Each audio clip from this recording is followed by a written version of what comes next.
Well, welcome to the beautiful surrounds here of Swettenham Stud in Nagambie. We're here having a look at some of the beautiful stallions here for the breeding season for 2011, and of course the mares and foals who are parading for us this morning in front of some media and some key clients here of Swettenham Stud. Joining us is Adam Sangster, the principal here of Swettenham Stud. And Adam, thank you very much for having us at this magnificent property this morning. Thank you for coming up and seeing us.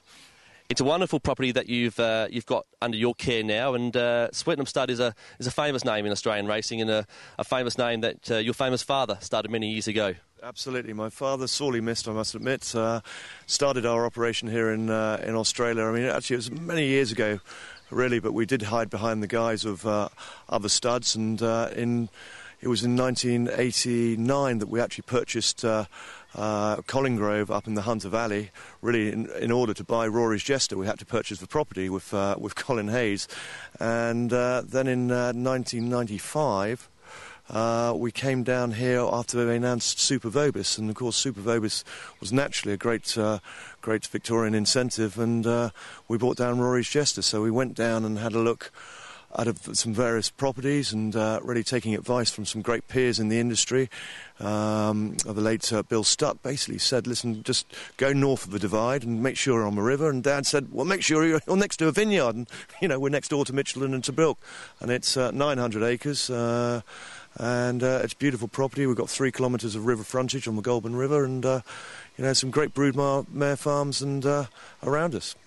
And you've got a wonderful team here. We've met some of them this morning, and they obviously a key part currently to the success of Swettenham Stud. And this property looks magnificent, the grounds, and we spoke to the vets and so forth. And, just a great team behind the brand that you're trying to push forward in what is currently a difficult financial market here in Australia.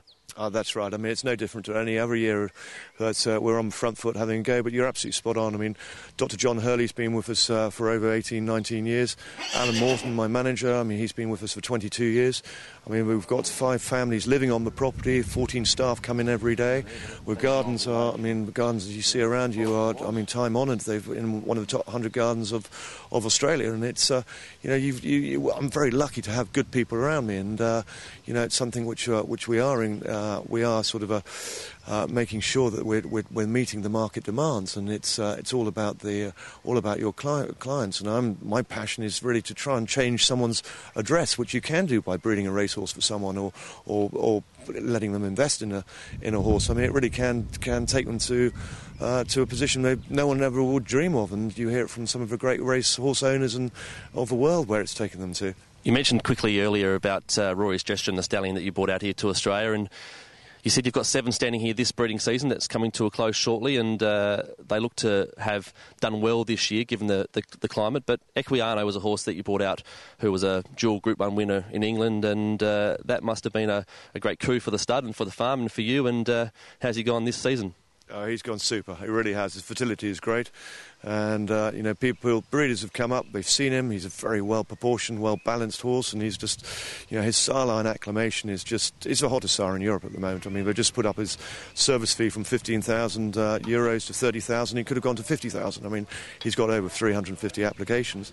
And his first son at stud, other than Equiano, is Dark Angel, and he just had 2-year-olds, and he's leading 2-year-old sire leader in Europe, and they just increased his stallion fees by 75%. And Equiano, who stood up with Newsall's farm, he goes back in early January. I mean, he's already full for next year, and they haven't changed his service fee. So very well recognised over there, Andrew. And it just, when Equiano was racing, you saw him win his first King Stan Stakes, and he beat all the Aussies, and it's like, who is this horse? And he beat Takeover Target and Magnus, and there's a couple others in there, and obviously European ones, and then 2 years later he came back and did it again. He beat them all in 2010.